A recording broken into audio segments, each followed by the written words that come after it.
শুভ সকাল, আসসালামু আলাইকুম। আপনারা সবাই কেমন আছেন? আমি আলহামদুলিল্লাহ ভালো আছি। তো প্রতিদিনের মতো আজকেও আপনাদের সাথে নতুন আরও একটা ভিডিও নিয়ে চলে এসেছি সকাল সকাল। তো ঘুম থেকে উঠেই তো নাস্তা বানানো শুরু করে দিছি, কারণ আমার ছেলেটা মাদ্রাসায় যাবে এর জন্য।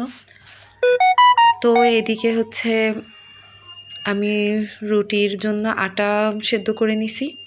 তারপরে হচ্ছে আটাগুলাকে এখন ভালোভাবে লেচি কেটে নিচ্ছিলাম রুটি বানানোর জন্য। তো এটা তো হচ্ছে প্রতিদিনের আর কি রুটিন। প্রত্যেকদিন সকালবেলা উঠেই আর কি নাস্তা বানানো, প্রথমে মুখ ধুয়ে তারপরে হচ্ছে নাস্তা খাওয়ার। তারপরে এদিকে এই যে চাও করে নিছিলাম। তো আজকে আর কি তরকারিও নাই কোনো, তারপরে ভাজি টাজিও কিছু করিনি। তো আজকে আর কি চা দিয়ে রুটি খাবো। তো দুধ চা দিয়ে রুটি খেতে মজাই লাগে। তা আপনারা কে কে এভাবে দুধ চা দিয়ে রুটি খেতে পছন্দ করেন আমাকে কমেন্টে জানাবেন।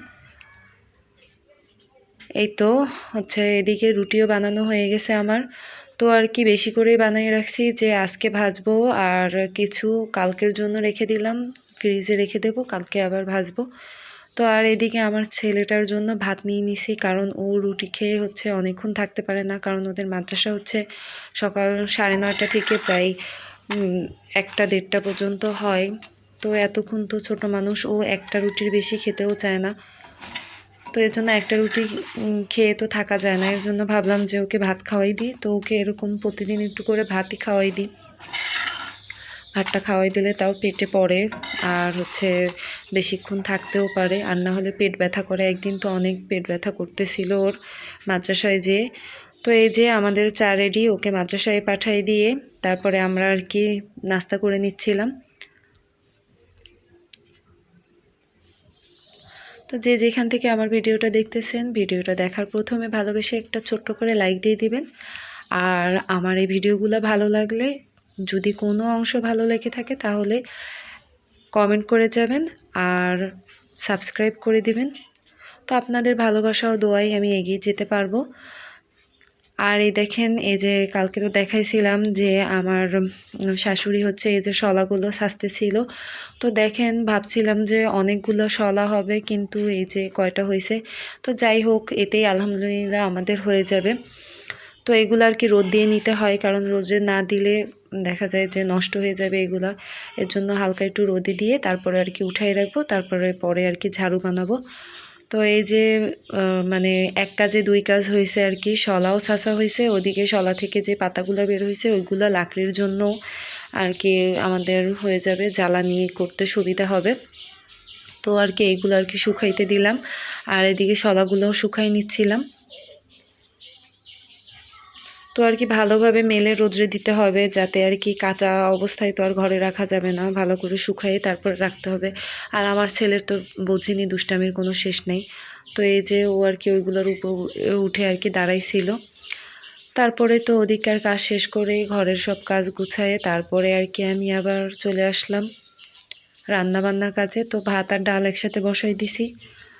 আর এই দেখেন, আমার গোলাপ গাছটা একটা কলিও বের হয়েছে, গোলাপের একটা গোলাপ বের হয়েছিল, আর একটা কলি বের হয়েছিল, সেটা আমার ছেলে ছিঁড়ে ফেলছে।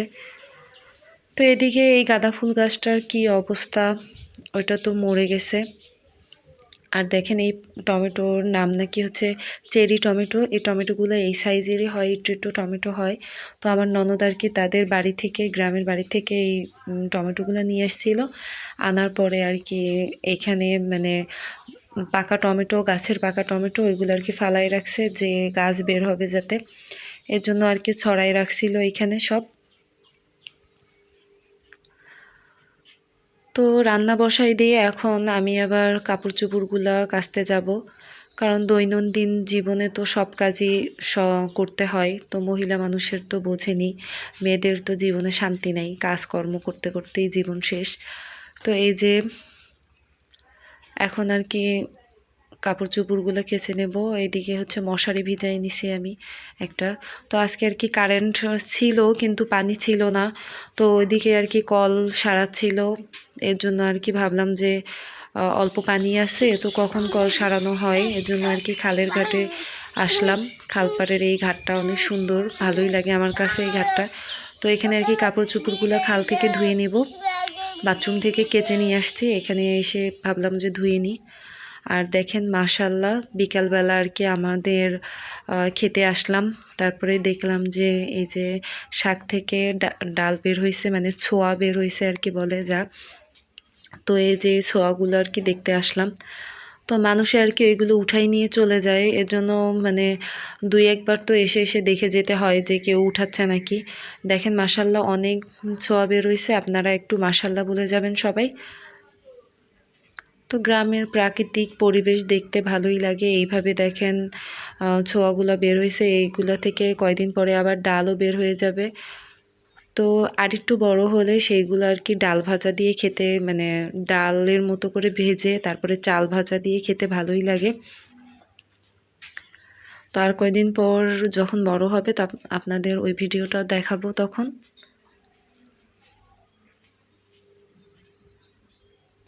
তো আপনাদের কার কার এইভাবে গ্রামের প্রাকৃতিক পরিবেশ, মনোরম পরিবেশ দেখতে ভালো লাগে কমেন্টে জানাবেন। আপনাদের কমেন্ট পড়তেও আমার ভালো লাগে।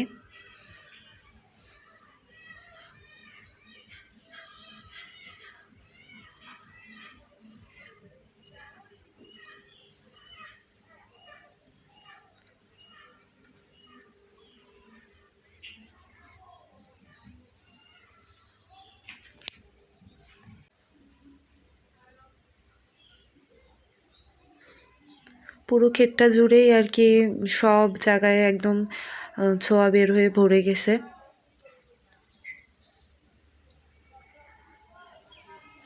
আর এই যে দেখেন এদিকে আবার মুগ ডালের, মানে আগে তো আপনাদের এইটা চাষ করা দেখাইছিলাম এই ক্ষেতটাতেই। তো এদিকে এই যে মুগ ডালগুলোর গাছও বের হয়ে গেছে ছোট ছোট অনেক। আর পাখির কিচিমিচি শব্দ ভালোই লাগছিল বিকেলবেলা যখন ঘুরতে গেলাম তখন।